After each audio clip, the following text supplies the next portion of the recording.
Muy buena gente, bienvenidos a un nuevo episodio de En Otras Palabras. Es un placer tenerlos acá, como siempre. Y esta vez, en una nueva edición de En Otras Palabras, Finanzas, con alguien que ya es habitué de la casa, ya es voz conocida para todos ustedes, que es Florencia Lunari, que la tengo acá del otro lado. Hola, Flor.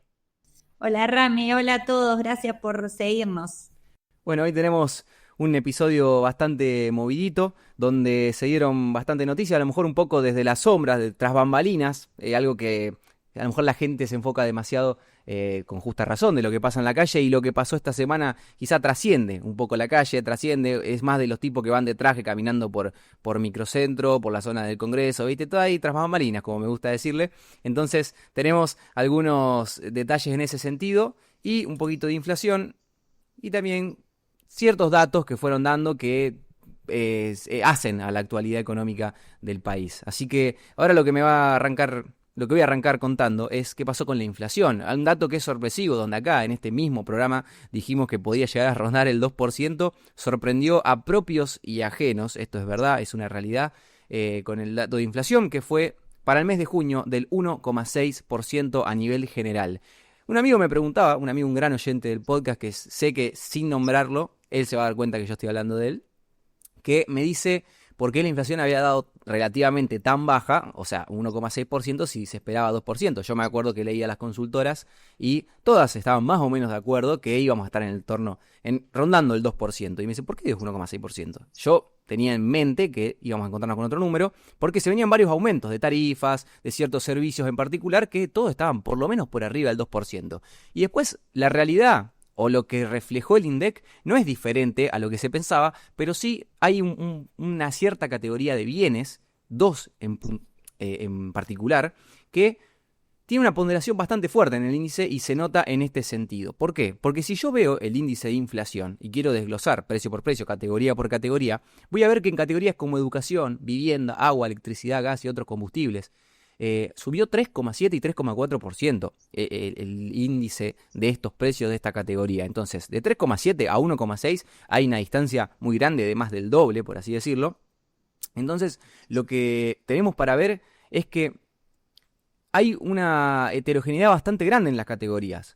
¿Y por qué se explica que haya 1,6? ¿Por qué si hay aumentos de hasta 3,7 y yo veo que me aumentó quizá, bueno, acá la categoría de educación, la cuota del colegio privado, público, no sé, los útiles, no sé qué, que refleja esta categoría? Si me aumentó 3,7%, ¿cómo se explica que la inflación de 1,6? Bueno, porque cosas como las prendas de vestir y el calzado, alimentos y bebidas no alcohólicas subieron apenas 0,5 y 0,6%, que es también muy distante del 1,6. Entonces vemos una gran variación entre las categorías, lo que te puede llegar a explicar por qué el dato dio tan bajo. Porque si yo agarro y veo cuántos precios están por debajo del 1,6, son apenas 3. Y por arriba del 1,6 son bastante más, 1, 2, 3, 4, 5, 6, 7, 8 precios. ¿Esto qué quiere decir? Que son precios que relativamente, en la canasta que mide el INDEC y en el porcentaje de consumo que tienen los argentinos según el INDEC, que es un criterio bastante atrasado, pero bueno, es lo que nos apoyamos. No es que la inflación esté mal medida, sino que quizá lo que está mal medida es la canasta de bienes que consume un argentino hoy en día. Pero bueno, ¿qué es lo que quiero decir con esto? Que quizá hay muchos precios que ustedes vieron que subió un poco más, pero los precios más fuertes, en los que se apoya la mayor cantidad del consumo que vos haces en el día, subieron muy poco, y eso quizá, un poco el episodio pasado hablamos de que estaba cayendo el consumo de junio, y quizás lo que pudiéramos haber visto es que como no se convalidó gran cantidad de los precios, no se subieron tampoco gran cantidad de estos precios de los que podríamos encontrar en un supermercado. Tendría que ver el tema de las prendas de vestir y el calzado, pero bueno, en este sentido los supermercados vimos que había caído sustancialmente las ventas minoristas en los pequeños negocios, porque el dato de supermercados que yo di del INDEC fue hasta abril, y junio vimos que CAME dio que estaba interanualmente cayendo. Entonces yo voy a intentar explicarlo por ese lado, porque tuvimos una recorrida del dólar a lo largo de este mes, que fue aumentando, y uno puede pensar, bueno, si aumenta el dólar va a haber un traslado a precios, y honestamente todavía no lo vimos. No digo que no vaya a pasar, pero todavía no lo vimos en este sentido. Entonces quizá me aventuro un poco a decir, a estipular que se hizo como una balanza, por así decirlo. Quizá como cayó un poco el consumo, no se convalidaron precios, no tenían tanto de margen los supermercados para aumentar, porque nadie iba a terminar comprando, se podría decir. se compensó con este aumento del tipo de cambio, este aumento de las condiciones, por así decirlo, de la economía, de la macroeconomía, que pudieran haber justificado un aumento de precios o un salto. Habría que ver qué nos depara para julio. La verdad, este dato es optimista, siempre es válido decir lo mismo, no se casen con los datos, ni un dato es tremendamente bueno, ni un dato es tremendamente malo. El 1,6, el gobierno seguramente lo festeje, pero el dato que más le gustó también fue que la inflación núcleo fue de 1,7% y fue uno de los puntos más bajos o del dato más bajo que hubo hasta ahora en este sentido. Así que bueno, habría que ver la inflación mayorista, que por ahí suele predecir un poco lo que va a pasar al mes siguiente, fue del 1,6%, eso es muy importante mencionarlo también.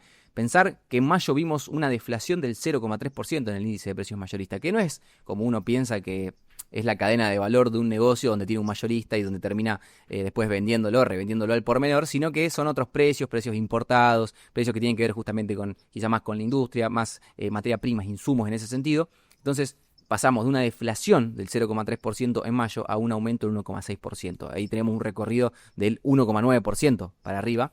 Entonces solamente quizá, habría que prestar atención a qué pasa en julio y en cómo impacta en el índice de precios en este sentido. No sé, Flor, si te gustó mi monólogo de la inflación.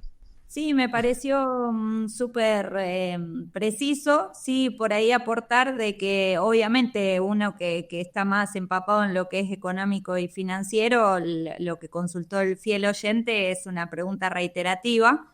Sí, aclarar que los servicios están como muy desfasados versus los productos, como vos bien mencionaste, lo que fue el consumo de supermercados, que estaba rondando el 0,6 y el 0,7, y hubo servicios donde fueron valuados arriba del 3%. Entonces, como se promedia y se hace un conjunto, es allí donde se determina el porcentaje final, que obviamente el gobierno lo celebra porque fue un índice el más bajo desde enero del 2022, tengo anotado. Entonces es como un número positivo que obviamente el consumidor, el que está en la calle, se replantea, depende de la situación y lo que consume, cuál es su estilo de vida, cómo se maneja, como esto es real o no es real, pero sí hay que decirlo de que el INDEC es el instituto que da esa información actualmente, y en base a esos parámetros uno traslada esta información, que es siempre un termómetro importante para la economía del país.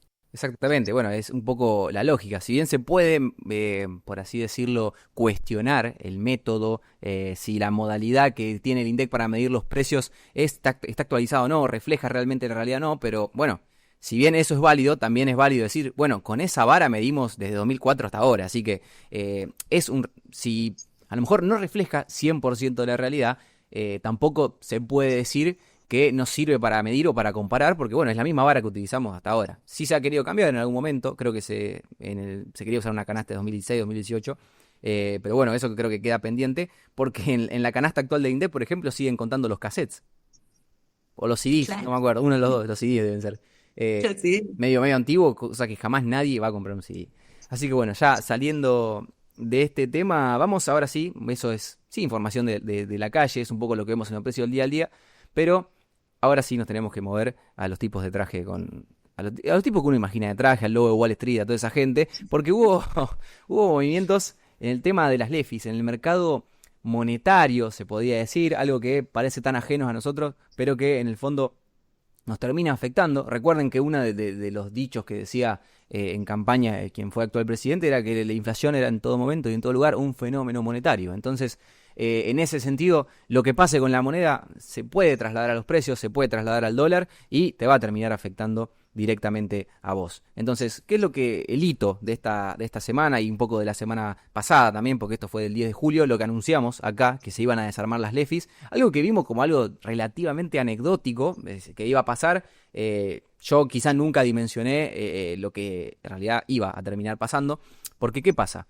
Nosotros tenemos que pensar que, bueno, si basándonos en esto de que la inflación es en todo momento y en todo lugar un fenómeno monetario, tenemos que ver la cantidad de dinero que hay en una economía. Y para ver la cantidad de dinero que hay en una economía, que piénsenlo ustedes como los billetes, la plata que tienen en el bolsillo, si hay más dando vuelta por ahí, eso también tiene que tener un precio. Como uno piensa en comprar una remera que tiene un precio, cuando uno piensa en comprar una acción que tiene un precio, ustedes tienen que pensar en el dinero como algo que tiene un precio también. ¿Cuál es el problema de esto? Que no puedes reflejar un precio del dinero en dinero. Entonces tenemos que buscar otro parámetro, otra referencia, y esto es la tasa de interés. ¿Por qué? Porque es la diferencia entre un dólar hoy, un peso hoy y un peso mañana. Es decir, para no hacerlo demasiado complicado y que ustedes entiendan, si inyectás muchísimos pesos en la economía, seguramente ese dinero se abarate. Entonces, es decir, que un peso hoy y un peso mañana no van a tener demasiada distancia. Ahora, si la plata empieza a escasear,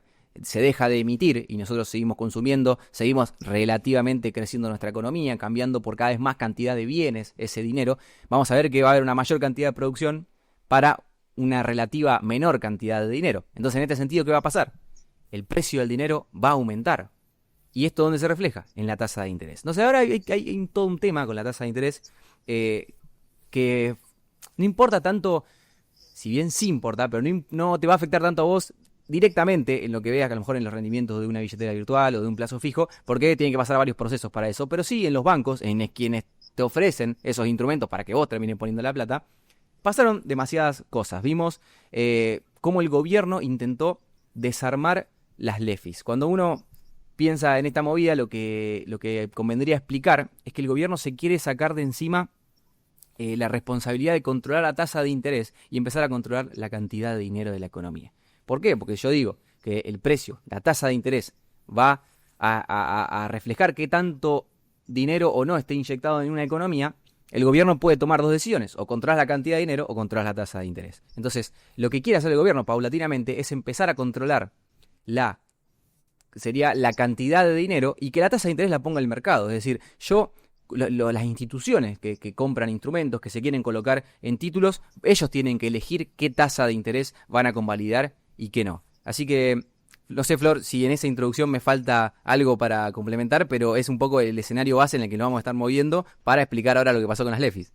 Sí, tal cual. Digamos que la clave está en entender que hubo un cambio en la política monetaria del país. Es decir, las LEFI, que eran las letras que ya fuimos anticipando, pero como el público se renueva, destinamos un minutito para aclararlo, son los bancos, que piénsenlo como una empresa que presta plata y recibe plata. Al final del día no sabe cuánto le va a sobrar de sus operaciones diarias. Entonces tenían la posibilidad de esa plata llevarla a un instrumento que se llamaba LEFI y a cambio el Estado, el Banco Central, le abonaba una tasa del 29% por ese sobrante. ¿Qué dijo el Banco Central? No, mirá, esto yo no financio más a los bancos. Cambiamos la política de que yo quiero tener más un control de la cantidad de circulante de dinero y no tanto en la tasa de interés, como bien vos mencionás. Entonces, ¿qué dijo? Cada banco que se financie solo, que se gestione su instrumento para buscar esa liquidez. Cuando hablamos de liquidez, hablamos de instrumentos donde son convertibles en plata, en dinero, fácilmente. Entonces, desarmar ese instrumento que era como el lugar seguro de los bancos, que no requería esfuerzo para ellos, al finalizar el día lo invertían ahí. Ahora el Banco Central dijo, mira, esto ya no más, cada uno de los bancos que vaya al mercado y opere con esos instrumentos líquidos que ofrece el mismo, el instrumento que más le resuene para el banco y la operatoria comercial que tiene cada uno, ¿no? Sí. Entonces, como pasó todo esto, de golpe, ahí es donde empezamos a hablar de todo este ruido que estuvo pasando en estos días, porque estamos hablando de un volumen importante de este cambio de traslado de LEFIs a instrumentos del mercado. Para que tomen como referencia, tengo anotado 28 billones de pesos. ¿Saben lo que es que de golpe entre toda esa oferta de plata a instrumentos nuevos donde los bancos no lo venían haciendo por el momento? Entonces, toda esta situación generó un ruido, una desestabilización, donde ahí empiezan la desprolijidad de este traspaso. Por un lado tenés a los bancos diciendo, che, esto no estaba claro, ¿cómo iba a ser? Entonces nos agarró desprevenido, y por otro lado tenés al Estado, donde nosotros también ya lo hemos comentado en otras oportunidades, donde esto ya hace un mes y medio que está más o menos anunciado de que iba a suceder. Entonces, en el medio nos encontramos nosotros, los inversores o los que estamos atentos a estas cuestiones, con una incertidumbre total, e hizo que varios parámetros que tenemos siempre de referencia, como es el dólar, la tasa de plazos fijos, se hayan visto tan afectadas ante este nuevo cambio de política monetaria. Totalmente. Lo que escuchaba anoche, antes de irme a dormir, escuchaba a Ausili que explicaba en un programa de streaming que cómo que ellos, qué es lo que ellos esperaban, por así decirlo, de todo esto. Ellos esperaban eliminar las LEFIs, que justamente era un instrumento del Banco Central, para que, como vos dijiste, se vayan a otros instrumentos del mercado financiero, quizás más productivos, más útiles, no sé, de diferentes características, un poco mejor que las LEFIs, porque las LEFIs remuneraban día a día. Entonces dice, bueno, empiecen a manejar la liquidez en otro lado. Si vos querés asegurarte estar relativamente líquido, bueno, podés comprar una LECAP que tiene mercado secundario. El mercado secundario se le llama a el mercado que hay tras la primera emisión del instrumento, del título en este sentido, donde se puede comercializar. Según lo que la gente considere que es lo que vale ese bono o esa letra, va a tener un precio y en consecuencia una tasa de interés. Hay una relación, bueno, no me quiero poner a explicarlo acá porque se va a hacer quizá un poco engorroso, pero a medida que cae el precio de un bono, la tasa de interés o de una letra, la tasa de interés va a ser cada vez más alta. ¿Por qué? Porque vos emitiste un bono a valor 100 y querés pagar 110 el día de mañana. Bueno, si el precio de ese bono cae y deja de ser 100 y empieza a ser 90, por ejemplo, vos tenés que seguir pagando 110 el día de mañana. Entonces, la tasa de interés sube en este sentido. ¿Por qué es importante esto? Porque, bueno, gran parte de esa liquidez se fue a diferentes instrumentos del mercado. Entre ellos, al mercado de caución bursátil, que es decir, préstamo del sector financiero, del sector privado, se podría decir, a muy corto plazo. Se puede hacer caución a un día, sin ir más lejos. Pero ¿qué pasa? Es un mercado muy chico ese. Entonces, enseguida se terminó inundando de liquidez ese mercado y la tasa de caución llegó de verla de 35% a 15%, llegando a tocar el 15% en algún momento de la rueda. Entonces, esto te indica que muchos fondos fueron ahí. Entonces, ¿qué pasa? Si llegaste a una tasa del 15% con una inflación proyectada, si bien esto es a muy corto plazo, pero bueno, comparémoslo con la inflación. Tengo una inflación que se viene o que se estipula del 20% de acá para adelante y estás pagando 15% la tasa de caución, es porque ese no te conviene del todo. Entonces, bueno, dejemos de ir a la caución, vayamos a otro lado. La gran mayoría de los bancos también se mantuvo líquido, o sea, decidieron hacer un jueguito ahí con los encajes, porque los bancos tienen que tener un porcentaje de liquidez que se mantienen para ellos mismos, guardadas, sin tocar, sin invertir, sin nada, y decidieron, antes de desarmar las LEFIs, que tengan relativamente poco encaje, poca liquidez disponible, para que cuando hicieran toda esta operatoria, pudieran reservarse de más, y que el promedio, a lo largo del mes, será, supongo, no sé cómo se mide, le dé bien el promedio, ¿no? Entonces, ¿qué hicieron? Se encajaron bastante, se quedaron bastante líquidos sin ver realmente dónde poner este dinero. El gobierno lo que quería era que ese dinero vaya en las diferentes licitaciones que se hicieron a las LECAP de agosto, septiembre, octubre y, bueno, algún que otro BONCAP. Esto no se dio, realmente no se dio, y el gobierno empezó a tomar medidas, por así decirlo, que fue empezó a vender LECAPs en el mercado secundario. Si yo como gobierno salgo a vender esas letras, hago que el precio relativamente baje y la tasa de interés todavía se mantenga atractiva, siga siendo alta, y que a pesar de que los tipos vayan y pongan su dinero ahí, el precio de la LECAP en el mercado secundario, quizá del mes de agosto, supongo, puede ser cualquier LECAP, no se termine disparando para arriba enseguida. Y otra cosa que hizo fue tomar otra vez pases pasivos. O sea, ahí, como Flor explicó, las LELIC servían justamente para colocar liquidez, para tener liquidez siempre, día a día. Eso te pagaba una tasa de interés y vos lo podías ir renovando. Y los pases funcionaban relativamente igual, pero los pases eran un instrumento del Banco Central. Las LEFI, si bien son administradas por el Banco Central, son del Tesoro. Entonces es como empeorar la situación. ¿Por qué? Porque el gobierno volvió a tomar pases pasivos, porque como quedó un montón de dinero dando vuelta por ahí, tuvieron que tomar la decisión de ofrecer otra vez pases pasivos. Pases pasivos que paga el Central. Si lo paga el Central, eso se paga con emisión de moneda, y lo que no quiere el gobierno es que se emita justamente moneda. Esto como una medida provisoria que tuvieron hasta que el día el miércoles se hizo la última licitación, según Caputo a pedido de los bancos, donde ahí sí colocaron bastante dinero, bastantes billones. Ellos querían rescatar 4,7, terminaron adjudicando algo más o menos por ahí. Entonces terminaron absorbiendo todo esto, pero a una tasa muy alta, primero. Eso realmente, las LEFI pagaban una tasa de, como dijo Flor, 29%, y las LECAP terminaban pagando en esta licitación más que ese 29%. Entonces se juzgan los métodos del gobierno, hiciste todo muy desprolijo, terminaste pagando una tasa más alta de lo que venía pagando en un contexto donde la inflación quizás siga bajando. Entonces, que está bien lo que hizo el gobierno, está mal, terminaron endeudándose a una tasa más alta que lo que venían haciendo, y eso es lo que se pone en la mira, por así decirlo. Exactamente, todo eso, y bueno, derivó justamente en esta licitación express que se hizo el miércoles, donde se licitaron 5 billones de pesos y fue a una tasa del 36%, o sea, como venían, las LEFIs venían dando una tasa del 29%, fue totalmente beneficioso para los bancos esta desprolijidad, que entiendo yo que fue una presión debido a que se estaba yendo de las manos por ahí, que la gente veía que las tasas iban bajando, que empezó a haber mucha oferta de dinero de golpe, entonces siempre ante las dudas el mejor resguardo es el dólar, entonces empezó a disparar y todo eso generó una tensión que hizo que, dada esta desprolijidad, bueno, se benefician los bancos en este caso. Claro, nosotros hace 2 episodios me parece, que estaba yo solo acá, dije que el dólar, el movimiento del dólar se podía explicar mucho por lo que pasa internacionalmente, el comercio o los fondos que entra, que salga, no importa, pero también ahora tenemos que tener en cuenta que en el dólar juegan la plata que está dentro de Argentina. Lo que se argumentaba en aquel momento, lo que, bueno, el ancla, por así decirlo, del gobierno, decía que no había combustible, no había ese dinero sobrante en la economía para que presione el tipo de cambio, porque antes sí lo había, porque en esencia se emitía bastante. Entonces había dinero dando vuelta que en algún lado, como dijimos recién, tenía que ser colocado. A veces eso terminaba siendo colocado en el dólar y presionaba. Hoy en día, o sea, esta semana podemos decir que tuvimos una dinámica similar. El mercado se inundó de pesos dando vuelta por ahí y empezó a hacer presión sobre el tipo de cambio. Entonces, si bien hay que prestar atención a lo externo, ahora tengan también en cuenta que pueden pasar cosas como esta.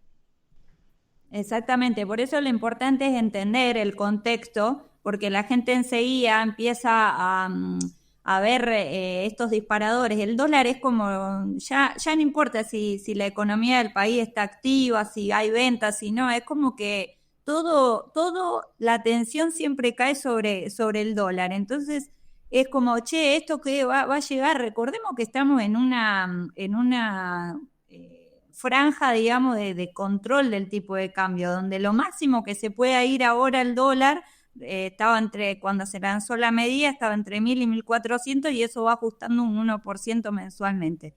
O sea, lo máximo que se puede ir desde abril que se lanzó ahora es a 1.442. Entonces, y sabiendo también que esto es una cuestión de contexto, de cambio de política monetaria y sabiendo que las reservas del Banco Central están también disponibles para poder intervenir y comprar dólares para que esa suba no impacte, no hay necesidad de salir corriendo a comprar dólares cuando las cartas están puestas en estos números, digamos, en estas cuestiones. Es importante entender antes de salir a comprar o hacer algún tipo de inversión o ahorro, porque comprar dólares es más una cuestión de reserva de valor, de ahorro, ¿no?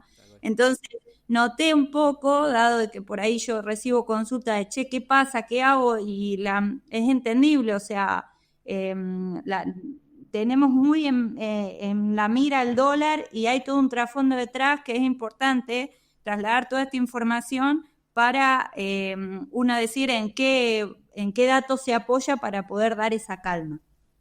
No, tal cual. Aparte, viste, esto del argentino que a lo mejor de tanto acostumbramiento a lo largo del tiempo, uno siempre ve al dólar como la forma de proteger su valor. Y la realidad es que nosotros somos argentinos que gastamos, si bien ciertos precios de Argentina como una vivienda, por ejemplo, están en dólares, sí, pero gran parte de nuestro ingreso nosotros lo gastamos en pesos y lo tenemos que comparar siempre con la inflación. Entonces, ¿por qué digo esto? Porque el efecto que tiene la subida del dólar con la inflación y la pérdida de tu dinero, del valor de tu dinero, es la relación que hay entre el precio del dólar y lo que aumenten los precios en consecuencia de ese dólar. No es que vos, porque aumentó el dólar, perdiste poder adquisitivo de la moneda. Siempre y cuando lo compares con tus precios internos de la economía interna.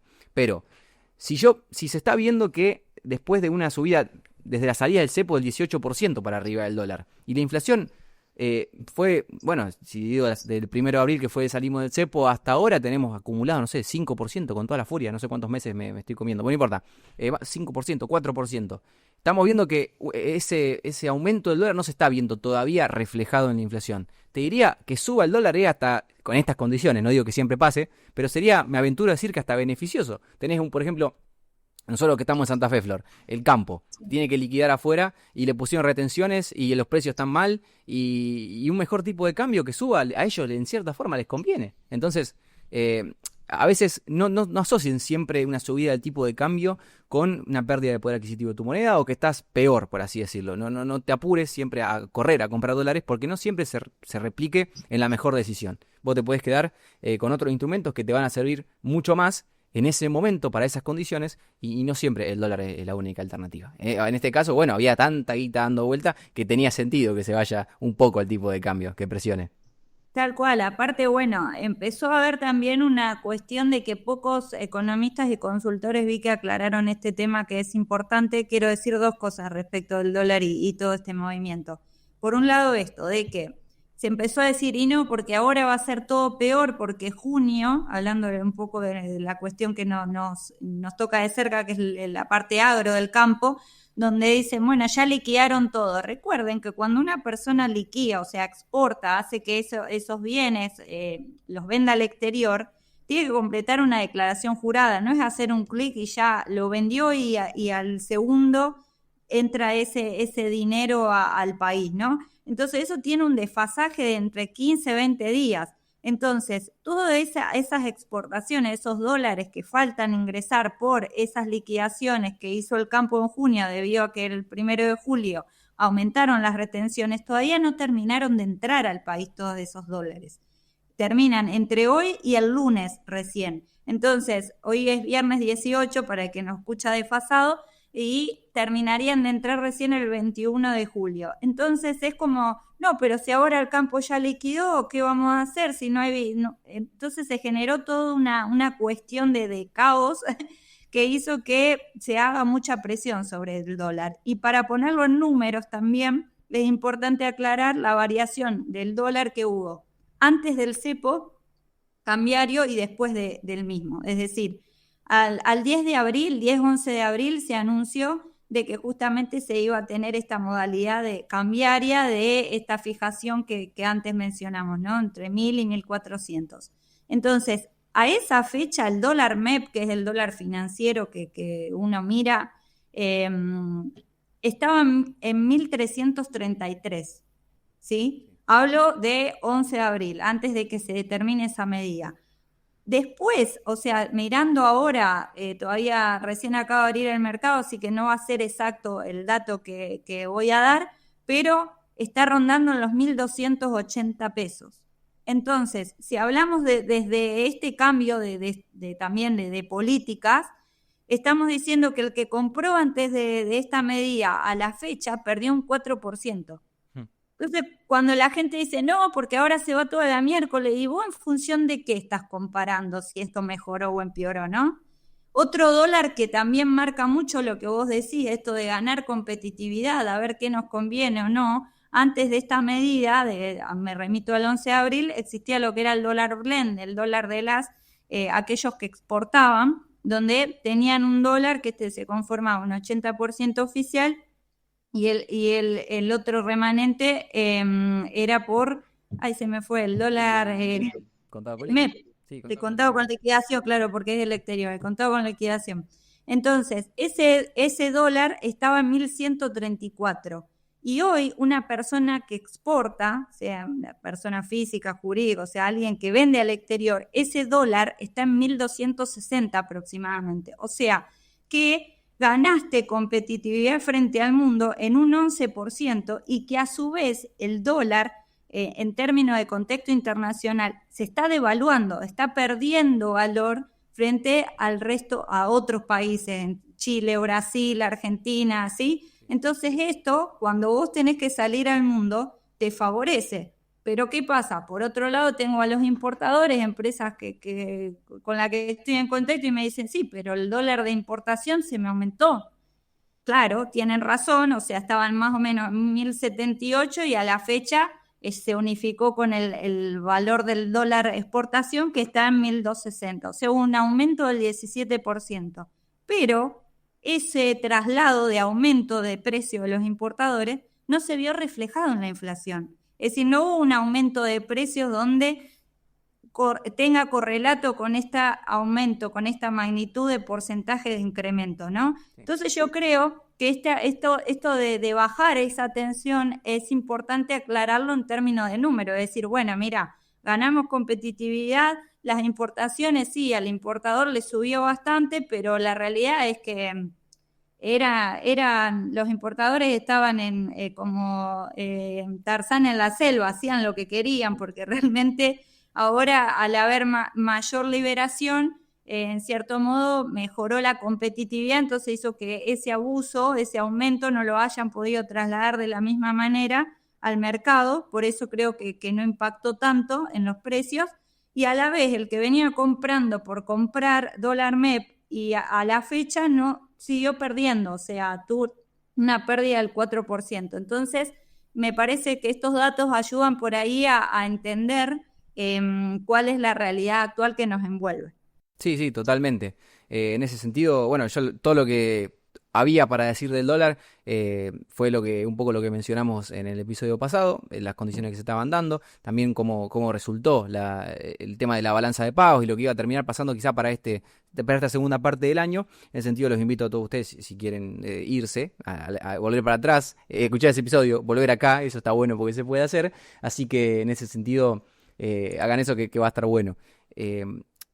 Flor, no sé si ahora hay una noticia que salió esta semana, que es una recalificación de una, bueno, valga la redundancia, una calificadora. ¿Qué se puede mencionar de eso?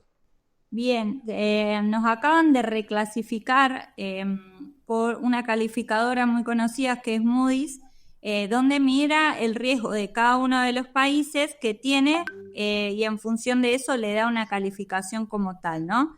Actualmente Argentina estaba en un riesgo C, quiere decir un riesgo de default extremadamente elevado, es decir, estábamos muy, muy mal calificados frente al mundo, y ahora dimos un pasito más, es decir, de estar desde los peores escenarios, ahora estamos levemente mejor, pero seguimos lejos de una buena calificación, pasamos de la C a la B, que significa una calificación B, que en cambio tener un riesgo de default extremadamente elevado, ahora es elevado, ¿sí? O sea, que quiere decir que alguien que venga a invertir en bonos, es decir, en deudas emitidas por el Estado argentino, tiene un cierto riesgo y solo es recomendable para perfiles agresivos, ¿no?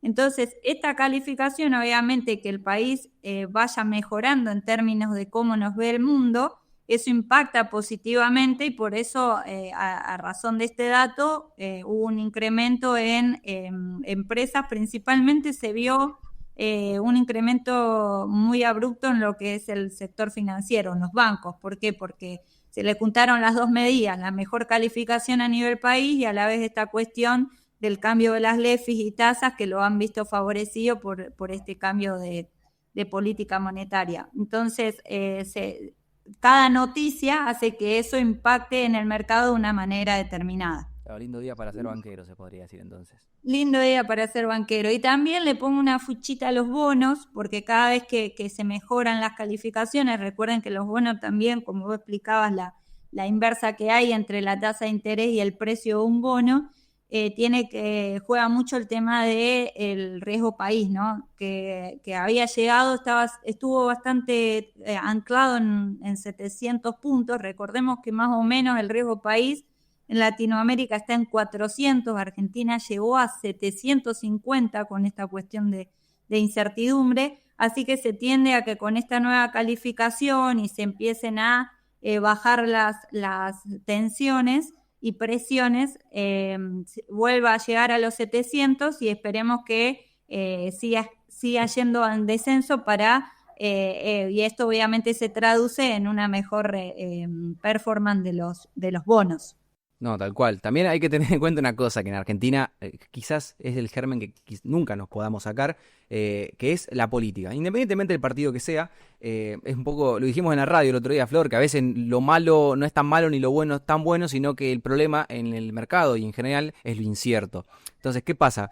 cuando vos tenés tanta incertidumbre, más en un contexto de elecciones, que es también un poco lo que vengo repitiendo siempre, ¿no? Pero que quiero hacer esta aclaración, porque se dio un caso bastante particular la semana pasada, que hubo presiones en el Congreso, donde el gobierno, el oficialismo, tiene que empezar a encontrar acuerdos para, primero, que le saquen las leyes que quieren, pero también para que no le metan leyes por abajo de la mesa que no las quiere aprobar o que no les conviene para su programa económico. Si conviene para la sociedad o no, bueno, eso es criterio de cada uno, una discusión más política que económica. Pero ¿qué es lo importante? Que el gobierno tiene que lograr esa imagen, pero también esa gobernabilidad que te permita hacer pie en tierra firme para que no te puedan tumbar de un día para otro en ese sentido. ¿Por qué digo esto? Porque el mercado lo mira mucho, los fondos lo miran mucho eso. Y el riesgo país también seguramente se ve reflejado ahí. A ver, si la confianza de los grandes inversores se ve reflejada en los instrumentos argentinos, en los activos argentinos y en los títulos públicos también, el riesgo país quizá todavía lo veamos lejano a lo que queremos hasta después de las elecciones. Porque se dio esta semana, que es lo que justamente quería mencionar, que se aprobó un paquete de leyes que, según el gobierno y el cálculo que hizo la oficina de presupuesto, comprometían el objetivo de superávit fiscal que se puso Milei y todo su equipo económico, donde se planteaba una mejora de jubilaciones, una reapertura de la moratoria previsional, una emergencia en discapacidad, todas cosas que implican un mayor porcentaje de gasto público y que según la oficina de presupuesto el impacto fiscal sería el 0,7% del PBI en 2025 y el 1,4% del PBI en 2026. ¿Esto cuál es el, entre comillas, problema? Que el gobierno se comprometió al mercado y al Fondo Monetario Internacional de tener un superávit del 1,6%. Entonces, primero no lo va a poder lograr, sino que acá me encantaría tener un analista político para que me diga si lo que yo voy a decir a continuación está bien o no. Pero viste que hubo como un quilombo de que desde el oficialismo decían que la sesión no había sido legítima, legal, porque la presidió, no me acuerdo, bueno, no importa. ¿Qué pasa? Si el gobierno hace esta denuncia, en cierta forma, y se mete en ese tema, como que no sé si puede vetarla el día de mañana. Entonces, como hay una movida, cosas que solamente se piensan en el Congreso seguramente y que es, bueno, la forma en la que se opera la política del día a día, ¿no? Donde te compra un poco de ruido, te compra incertidumbre y hace que pase justamente esto, que en el fondo Argentina sea el país que desde la macro muestre las condiciones más sólidas, pero que en el fondo tenga todo este germen, este problema interno que es la política y la falta a veces de consenso o la agresividad que tienen ciertas posturas en este caso, bueno, el Congreso, para que se termine reflejando en un mejor precio de los bonos y que mejore el riesgo país y que mejore todo en general. Sí, tal cual. Yo no soy una persona que me guste hablar de política, de hecho me mantengo ajena a mostrar qué es lo que pienso al respecto, pero al hablar obviamente de economía y finanzas es inevitable vincular las medidas con el actual operante que es el gobierno de turno y decir que, bueno, el mismo Guillermo Francos dijo que admitió que estamos en una crisis política y que eso está muy empapado en esta cuestión de mejoría, dado que la macroeconomía está muy sólida. Toda la cuestión internacional, que hablaste mucho con Eri en otro capítulo con tema de aranceles y las guerras, que son 3 guerras las que estamos hoy día vivenciando, entonces son muchas cuestiones que lo interno por lo político y a su vez el contexto internacional hacen que no tengamos el mismo despegue en la micro, en eso de, che, está jodida la calle, versus los números macroeconómicos que estamos comentando. Exactamente. Bueno, Flor, no hay mucho más para decir. Creo que estamos entrando en la categoría de uno de los episodios más largos de En otras palabras, así que tendría que verlo, chequearlo bien. Pero bueno, de mi parte, no sé si querés agregar alguna cosita más.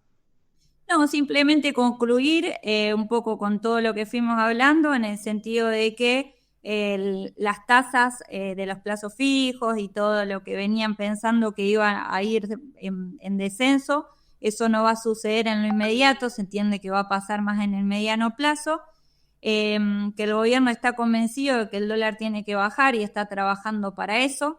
Lo ven sobrevaluado y tienen la posibilidad de intervenir en caso de que se vuelva a disparar. Faltan entrar unos dólares más por la liquidación de exportadores y el tema de la mejor calificación de Moody's debería ayudar y dar un respiro a todo lo que es el marco accionario, que viene muy, muy castigado las acciones de Argentina en este primer semestre, y los bonos que son, se ven siempre vinculados al tema del riesgo país. Así que seguiremos a la alerta. Hoy es un buen día para los banqueros. Veremos cómo sigue esta historia. Bueno, perfecto, Flor.